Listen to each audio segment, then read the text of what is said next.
Bismillahirrahmanirrahim. Assalamualaikum warahmatullahi wabarakatuh. Waalaikumsalam. Kedatangan lagi nih sahabat-sahabat dari Cinemik ID. Ya. Sehat-sehat ya? Alhamdulillah. Imunitas tubuh dijaga terus ya. Karena sekarang lagi ramai-ramainya nih tentang rapid test dan konspirasi di belakangnya. Tapi kayaknya kita sih nggak akan lebih ke konspirasinya kali ya. Tapi lebih kepada ini bagaimana ini kok setelah 7 bulan ini baru mencuat gitu. Padahal sebetulnya di TV One, di ILC kita sudah beberapa bulan yang lalu juga sudah dengar gitu bahwa efektivitas rapid test itu tidak akurat gitu untuk melihat dia positif atau negatif COVID. Kok jadi riuh ramai kemudian dianggap ini sebuah pembodohan publik dan sebagainya. Kita sudah menjalankan prosedur-prosedur yang sudah ditetapkan pemerintah.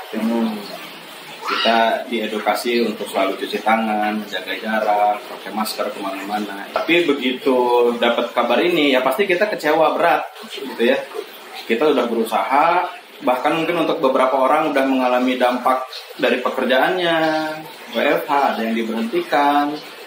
Ternyata tesnya ini nggak bisa dijamin keakuratannya. Artinya kalaupun saya kerja, teman-teman saya udah di rapid test negatif, non reaktif semuanya, ternyata bisa juga OTG. Jadi saya harus ngapain dong gitu ya? Ngapain gitu ya? Kemarin kita berusaha memenuhi protokol kesehatan kalau ternyata akurasi untuk mengukurnya sendiri tidak ada gitu. Waktu itu kita bilang bahwa tidak boleh pakai masker karena hanya yang sakit itu pakai masker, pertama-tama seperti itu kan. Kemudian pakai masker, habis itu sekarang masker scuba nggak boleh kan, gitu kan.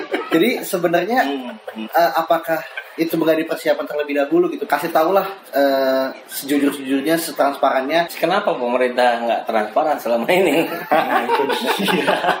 Nggak kan? Tapi kalau saya melihat, coba membaca, kenapa langkah pemerintah ini terkesan ragu atau bimbang gitu ya. Mau gimana, kebijakan ini salah, kebijakan itu kurang bisa, yang ini terbatas, nakes nggak ada, segala macam. Itu jadi memang jadi pertimbangan yang memang kompleks sih sebenarnya gitu kan. Masih bisa diterima. Cuman yang jadi dikhawatirkan kami di sini adalah ketika tidak ada transparansi, ketika semuanya ini menjadi tidak jelas, kan yang muncul jadi kekecewaan atau mistrust. Kita kehilangan kepercayaan gitu. Itu yang jadi bahaya. Akhirnya ya sudahlah gitu, ngapain juga dites orang tesnya juga nggak valid gitu kan. Ya udah, yang penting saya berusaha sesehat mungkin, makan yang benar misalnya gitu. Kayak kayu putih yang banyak. Dan dampak lebih jauhnya tuh yang dikhawatirkan saat ada anjuran-anjuran dari pemerintahnya tentang protokol kesehatan, tapi banyak gitu kan warga yang tidak mengikuti. Nah, terus dengan berita ini terblow up soal rapid ternyata tidak akurat dan lain-lain, khawatirnya tadi kan warga menjadi mistrust kepada pemerintah ya, yang akhirnya anjuran protokol kesehatan yang diberikan sama tim medis dan pemerintah semakin dilanggar lagi sama warganya. Dampak kedepannya bagaimana penyebarannya gitu? Yang menghadapi bukan hanya Indonesia kan, seluruh dunia. Artinya kan ini bisa dibilang sebagai sebuah manajemen krisis. Betul. Nah, ada gambaran nggak, pandangan, pendapat teman-teman tentang bagaimana sih menghadapi sebuah manajemen krisis itu gitu? Mesti dengan cara yang trial and error seperti ini gitu kan? Coba salah. Ini salahnya banyak. Salahnya banyak, masalahnya itu ya. Ataukah memang ada teknik cara lain dalam sudut pandang keorganisasian misalkan gitu. Kan karena kalau kita melihat misalkan nih, kita dapat berita juga dari Swedia yang sempat di beberapa saat sangat tinggi, terus sekarang melandai dengan cukup cepat juga, signifikan. Dan yang mereka lakukan, mereka tidak ada kampanye masker. Yang luar biasanya itu ketika di sini sampai didenda gitu kan, di sana bahkan nggak ada. Mereka hanya menguatkan di social distancing. Tapi karena memang barangkali karakter rakyatnya yang lebih manut, lebih ini gitu, sehingga mereka mengikuti itu. Tapi artinya apakah Indonesia memang harus punya cara khas tersendiri, atau sebetulnya sih bisa aja kita adopsi cara-cara yang dilakukan negara lain gitu. Kalau krisis itu kan semuanya itu serba membingungkan, serba mengagetkan gitu kan atau semua. Yang sebenarnya perlu itu adalah membuat nyaman dulu masyarakatnya dengan keterbukaan menurut saya gitu. Jadi apa yang pemerintah lakukan, pemerintah mencoba itu, mencoba ini, dan kita punya satu arah gitu kan. Ini kan beritanya simpang siur nih. Kita punya satu arah dari pemerintah bahwa oh kita lagi itu lagi ini. Jadi berita-berita yang hoax atau berita-berita yang tidak jelas gitu itu bisa dipatahkan sama pemerintah. Mungkin lebih detail lagi adalah tes ini seperti apa. Misalkan nanti kalau kamu misalkan jika menggunakan tes ini akan hasil seperti ini gitu. Jadi memang keterbukaan akhirnya rakyat nantinya percaya sama pemerintah gitu. Apapun yang pemerintah lakukan kita sejalan sama pemerintah gitu. Transparansi. Nah, yang menarik nih, ini mulai masuk ke aspek psikologinya. Ketika ada seseorang yang bicaranya ternyata nggak benar, kemudian ngaco, ya, kemudian dia memperbaiki diri, dia menjadi benar. Persepsi orang yang tahu situasi itu bagaimana sih? Ketika kita kaitkan dengan perilaku pemerintah kita yang ketika Januari atau Februari masuk ke Indonesia, kemudian denial, gitu kan? Tidak ada COVID, tidak masuk ke Indonesia, corona nggak bisa masuk di sini, panas.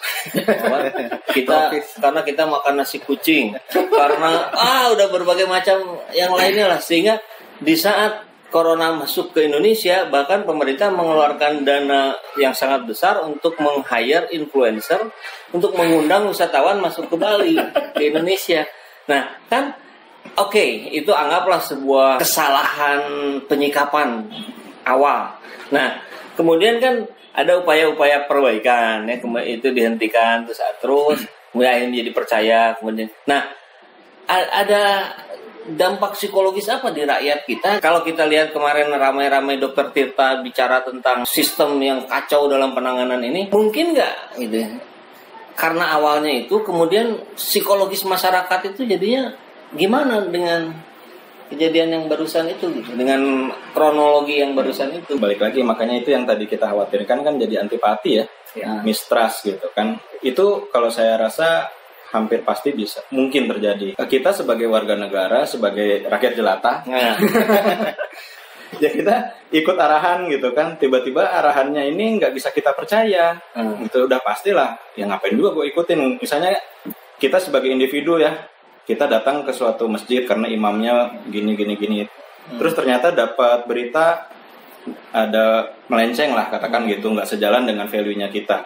Ya otomatis ya kita tinggalkan lah. Itu udah respon wajar sebenarnya gitu kan. Nah, lalu pertanyaan selanjutnya gimana tentang perbaikan-perbaikan yang sudah dilakukan? Apakah tetap menjadi menjadi aspek yang dinilai gitu kan? Ya bisa aja. Kalau misalnya masih ada sisi trust-nya gitu kan.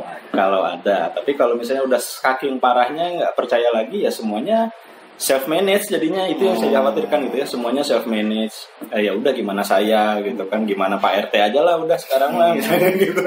Apakah itu langkah satu-satunya dan atau langkah terbaik yang harus kita lakukan hari ini?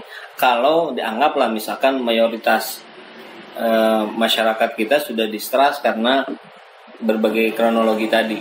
Kenyataan itu memang pahit, tapi harus kita dapat duluan gitu. Jadi kita tahu seberapa parah ini, kedepannya kita akan seperti apa, itu masyarakat sudah siap gitu.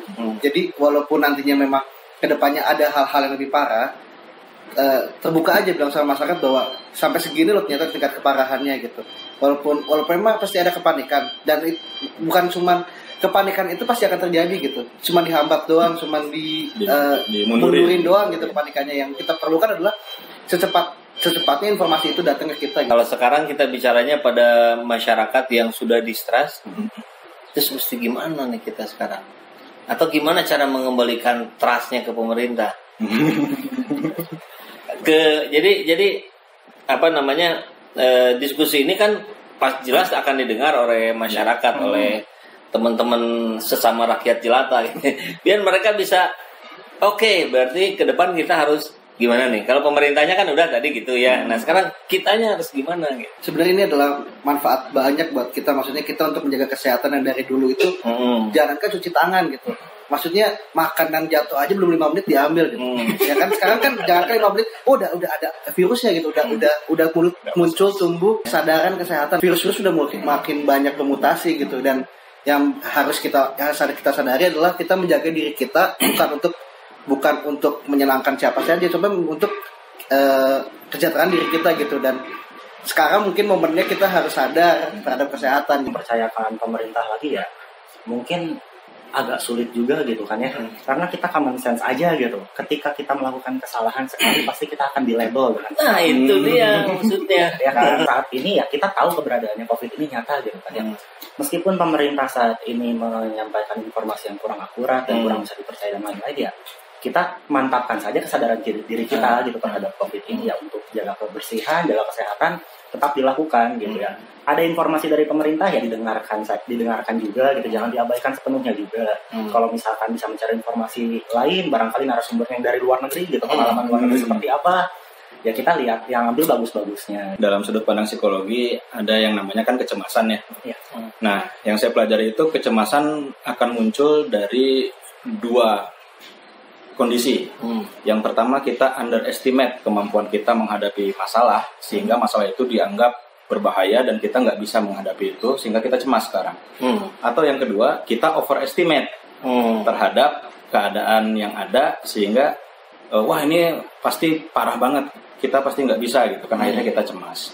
Nah, kalau dikaitkan dengan yang kita hadapi kan ada istilahnya VUCA ya, volatile, uncertain, complexity gitu ya. Jadi kita sedang dalam keadaan yang sangat volatile, mudah berubah gitu ya, uncertain, nggak ada kepastian, kompleks ya kan. Ini udah benar-benar kompleks gitu karena ya dampaknya secara kesehatan ada, secara pendidikan ada, secara sosial apalagi gitu ya, dengan ada social distancing. Jadi memang kita sedang menghadapi situasi-situasi yang membangkitkan kecemasan. Nah, dalam psikologi itu dipercaya ketika seorang mengalami kecemasan, ada fungsi lain yang berkurang, diantaranya adalah fungsi intelektual, fungsi kognitif. Ketika kita cemas, maka fungsi intelektual kita, kognisi kita menurun. Kemampuan kita untuk menilai secara objektif, kemampuan kita untuk menggunakan rasio yang lebih tepat gitu ya, itu biasanya menurun, sehingga yang meningkat adalah emosi. Sehingga dengan keadaan seperti ini, kalau menurut saya kita juga harus aware gitu, bahwa kita semua sedang cemas dan sangat mudah tersulut emosi, gitu jadinya. Intinya sih gitu sebenarnya. Karena mudah-mudahan dengan informasi ini kita semua menjadi aware bahwa kita juga tahu bahwa oke, sekarang saya lagi emosi, jadi masing-masing lah menjaga emosinya juga dan menjaga kesehatannya juga gitu jadinya kan. Oke, menarik nih. Jadi kalau begitu ketika kita melihat Dokter Tirta ngomel-ngomel marah-marah itu kita maklumi juga ya, karena memang apalagi beliau kan sebagai relawan turun langsung ke lapangan di berbagai provinsi, Bandung semua dia sudah datengin langsung, dia interaksi dengan orang-orang di pasar, tukang beca dan sebagainya. Saya kira ya walaupun karakter beliau memang juga seperti itu, tapi dengan kondisi begini akhirnya menjadi wajar juga gitu, karena ya dia melihat langsung realistis gitu. Pasti.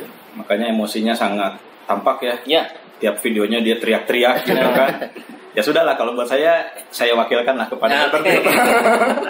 Saya dukung di belakang. Wajar. Kalau orang sekarang saat ini cuma semua gitu kan. Dan mungkin tadi dari Bang Ando sendiri intelektual itu menurun, dan saat ini berarti kita harus meningkatkan gitu logika berpikir kita gitu. Meningkatkan logika berpikir sekaligus menurunkan kecemasan. Emosi. Jadi kita bisa berpikir lebih jernih. Apa yang tadi buat kita aja dulu gitu. Selain kita ya boleh mengkritik pemerintah, tapi juga kita harus memperhatikan kritik kita. Dan pemerintah juga pasti melakukan yang terbaik gitu. Ya kan. Mencoba untuk apa sih rakyatnya yang bisa diberikan oleh pemerintah gitu yang terbaik. Itu sih yang ya mudah-mudahan sih larinya nggak ke bisnis. Iya, mudah-mudahan. Bisnis kecemasan. Nah, gimana caranya tuh biar bisnis kecemasan itu nggak berlanjut? Gimana caranya biar kita bisa menurunkan kecemasan dan meningkatkan intelektual kita? Kalau tadi kan sedikit sudah digambarkan ya, artinya kita fokuskan saja pada kepentingan kita, gitu kan? Kita jangan terlalu berharap yang sempurna dari pihak lain, termasuk dari pemerintah, gitu kan ya? Ada nggak cara lain buat nurunin kecemasan sekaligus naikin intelektual kita? Cemas itu juga ada faktornya kan, ada pemicunya gitu. Tapi mungkin sekarang itu kayak serba online, semua serba di rumah.